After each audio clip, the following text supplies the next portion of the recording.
So I'm about to go work out, hit legs, sipping my pre-workout to make sure I'm getting going. But I want to pop up the camera and talk about why I got so fat last year, right? And give you guys some background on what I kind of learned during my dirty bulk, or if you want to call it a dirty bulk. It definitely became dirty at the end, but I want to talk about three things I kind of learned getting that fat, what my mindset was going over it, then if I would actually do it again. So to give you guys some history, 2024, I finished my cut around 165. It's honestly the same weight I'm kind of at right now in 2024. And my game plan going into 2024 was making sure I can compete in powerlifting because that's something I never done. I'd always done squat, bench, and deadlift. And that year, I wanted to make sure I could compete in powerlifting. So I was 165. And the thing with powerlifting is that it's a weight class dependent sport, right? So the two weight classes were 74 kg or 83 kg. And being 165, I was probably, or 166, I was about 4 kilos, sorry, 5, 6 pounds away from the 74 kilos. And then 83 kilos was what? 182 pounds. So it was about maybe 12-ish pounds, if my math is right.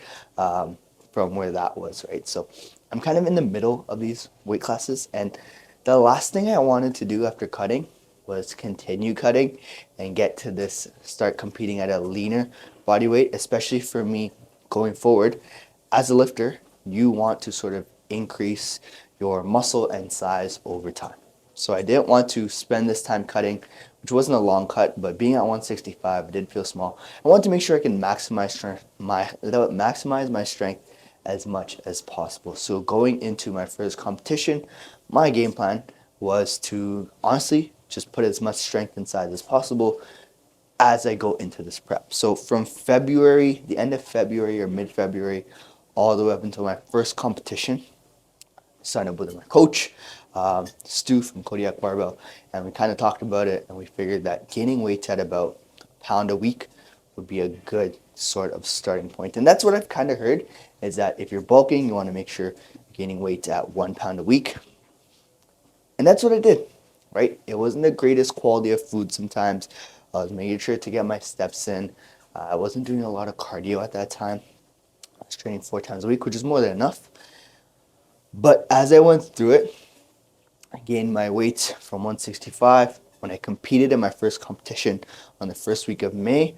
So looking at March, April, maybe about 10 weeks out from competition, I went from 165 and I competed at like 177. So I gained about 12 pounds in 10 weeks.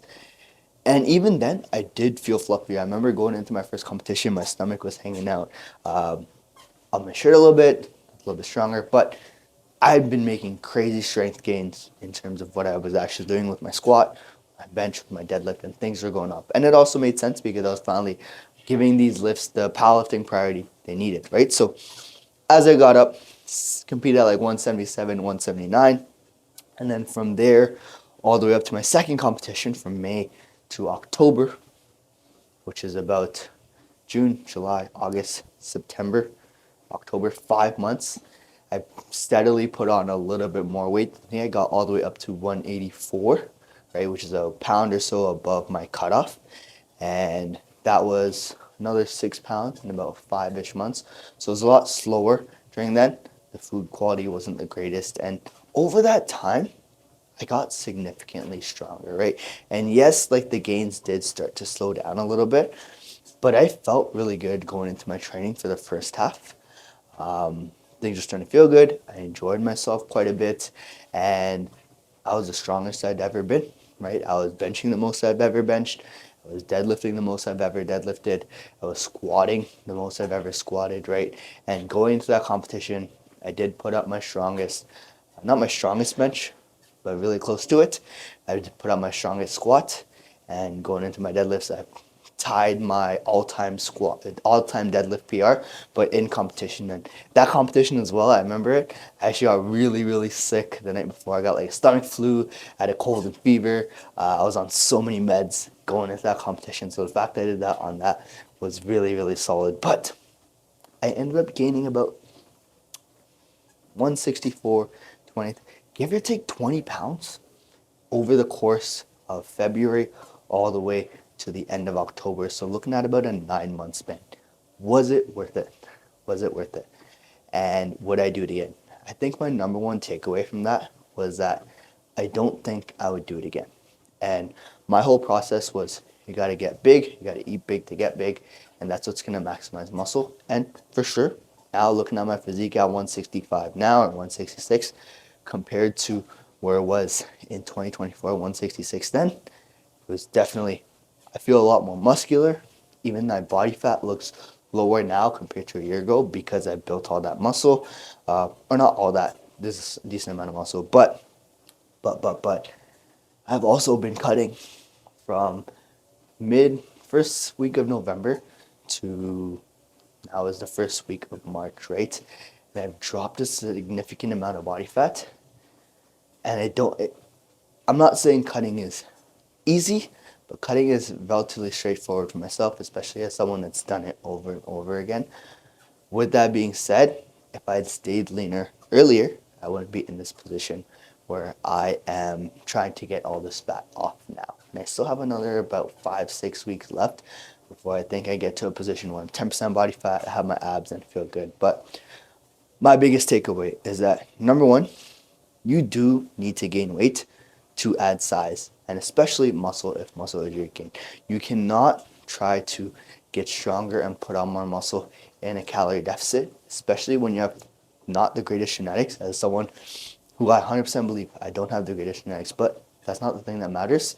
It's also the fact that I spent most of my time in a calorie deficit trying to get the fat off, and my bulks, when I did gain weight, they weren't the most structured. So I do believe you need to eat more food. You do need to gain weight and gain size for you to build muscle. But I think that range of 1 pound per week, unless you're really, really, really, really skinny, or you're in a position where you struggle to sort of put that size on, for most beginners, 1 pound per week is good. But I think most people are better off in the range of about 0.25 to zero point 0.5 pounds a week, which comes out to like 2 pounds a month, which on paper doesn't sound like a lot, right? Especially if you're looking at a 6 month period. If you're looking at 2 pounds a month, you're looking at 12 pounds in 6 months, right? And even less than that if you're actually doing it properly, if you're a little bit more advanced. So you do need to gain size. You do need to gain weight. Your abs will fade. But I think the biggest thing that you need to do is that you do have to get over the fact that you can't be lean and have abs all the time. And that was also my second reason for doing what I did is I got so attached to this lean look. It's like, oh, I'm gonna make sure I look good, make sure I have the definition of my arms, make sure I have the definition of my belly. And going through that part was what made it. So it was the first time I got big on purpose. And that gave me back a lot of control over my physique, my fitness, because my entire life I had been working out to look good, to cut down, see my abs, because I never had that. I was a fat kid growing up. So when I purposefully got fat last year and gained size and got to the point where I have the belly hanging and I'm shaking my belly, I'm going on vacation, I'm the heaviest I've ever been, that mentally made me realize that this fitness thing wasn't something I just do just to look good. It was something I can do to perform. It made me look at health and fitness as more than aesthetics, right? And aesthetics is very important. It's very important to me to look good. It matters when you have a social media presence and you're posting videos online. People give you shit for it if you don't look the greatest, right? But going through that part last year, it really made it click for me. It's like, yo, this fitness thing can be outside of how you look. Yes, how you look matters, and we do want to look decent, but it was the first time I was able to see progress and stay consistent with my fitness journey outside of something as vain as how you look and how I felt, how I performed, my strength, that stuff. First time it's sort of like I was able to stay consistent because every single time prior to that, I was never able to maximize when I ate more food and tried to train because I would just get lazy. I would just eat more food. I would just bulk. My training would go shit. I wouldn't be very strict with it. Never had a coach during a proper bulk. So going through this made it okay for me to not have a flat stomach, for me to not see my abs, for me to sort of embrace that weight gain. And honestly, it was really fun. Going back, looking back, I had a lot of good food, had some sick training sessions. I made sure it was worth it. Did I look not the greatest by the end? Yeah, especially when I came back after vacation. And I only lifted like a couple times on vacation, and I ate like a fucking fat fuck. Cause I was on vacation. It was just after my competition. Came back out the videos of my fat sort of jiggling. I didn't look like that all the time, but I was bigger than I was, right? So number two, the reason I sort of went through that process was to get over that ab anxiety. You don't have to look good. You're gonna have to get fluffy. But number three, my third takeaway from gaining 30 pounds was that now I know this works. It's just that I did it a little bit too fast. I don't even think I did a little bit too fast. The way I would do it the next time after this cut is I'd do it a lot slower, right? I would make sure, I think the biggest thing that stood out to me was that gym performance and how your workouts are programmed, how your workouts are structured, how your workouts are tracked. That matters so much more when it comes to you actually seeing progress in the gym and actually building that physique that you want, right? It's not the intensifiers, it's not the drop sets, it's not you gaining weight just to gain weight. It's you going into the gym and beating those numbers from last time. And I think over the course of last year, because I was training for this thing that was so strength based, where I had to hit these numbers or these are the numbers I want to hit, it made me so neurotic and a little bit autistic about the numbers I would actually hit in my training, right? And yes, there's fluctuations. There's gonna be weeks where you're stronger, there's gonna be weeks where you're weaker. But if you're trying to maximize muscle, you do have to get a little bit neurotic or a little bit autistic about the numbers that you hit, right? You can't be going in there hitting the same movements, doing whatever feels good. It is a little bit nerve wracking. It is a little bit extra, if you want to call it, where you're tracking every set, or you're tracking how many reps you did, how many sets you did, what you did last week, trying to beat it. It also gives you a little bit of anxiety going into it. Like I got legs after this. I Smith squatted some heavyweight last time. I think I did 285 for like 7. I gotta go and I gotta beat that shit today, right? And I'm kind of recording this video because it does make me a little bit anxious thinking about it, right? But you do, especially if you're on the side of genetics where you're a little bit more cucked, you're not going to build as much muscle. It takes me quite a long time to even do it. But things have to be a lot more dialed in, especially when it comes to your training. And that's what I really learned over the course of last year, is that my training was good. It wasn't great. I would say it's probably about 80%, maybe 85, but there's definitely room for me to push it to about 95 or 97 or 98%, because tracking all your reps, tracking all your sets, making sure movements are executed properly, getting video feedback, making sure you're looking back at your movements and making sure they're done properly, doesn't take that long, right? But little things like that go a long way when it comes for you to make long-term gains, because those details, those 1% or those 2% details over the course of every set, over the course of every workout, over the course of every week, month, year, those are the things that add up. And that's honestly where the progress lies if you've been struggling to build that muscle. And this is what I'm saying to my younger self, is that it is that serious, bro. And you can't just tell yourself it's not serious because you're not seeing the results that you want.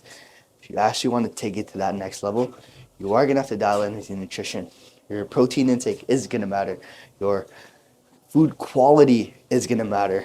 I used to be a big, if it fits your macros. If it fits your macros, is cool, but you got to eat like healthy shit too, right? So that matters. Your training specificity, how neurotic you are about what you're exactly doing, tracking your progress. That is the biggest thing that matters, especially when you're going into a lean bulk phase. That's why I'm so excited for this year and for the next year as well, because I plan to do it so slowly, is that once this cut is over, when I go into my next bulk, the game plan is to do it a lot slower, maybe not even gain as much weight, right? I'll probably end this cut at around 155, 154. We'll kind of see where we're looking. I'm at 165 currently, but once I get to 155, from there, we can assess over the course of the year and a half up to that. I might go up to 175 pounds, which is about 20 pounds over the course of a year, which is roughly a bit less than that 2 pounds per month sort of framework. It might even be less than that. But this time, when I gain weight or when I put on muscle, it won't be with the focus on the scale. It's going to be a focus on my gym performance, making sure there's certain movements that I'm trying to get stronger at, certain movements that I'm trying to increase the performance at, because I think that's what at the end of the day is going to cause muscle growth, because it's not about you moving the weight, it's about your body your body getting stronger to the point where it's capable of moving that weight, right? It's not that heavier weights allow you to build more muscle. It's that your body is more capable of building muscle because it's recovered, because it's made more adaptations for you to get to that point. So that's what I learned getting fat last year and gaining over 30 pounds. We're almost on the cut. Went down from 186 to like 21 pounds down now. Should be done down 9 pounds in the next 5 to 6 weeks, hoping 6 weeks, and then we should be out of here. So I'm gonna put some training footage over this. Hope you guys enjoyed. If you guys want to hear more about my insights, my training, if you want any topics, no English. If you want any topics that I should cover, drop it down in the comments below. Catch you guys next one.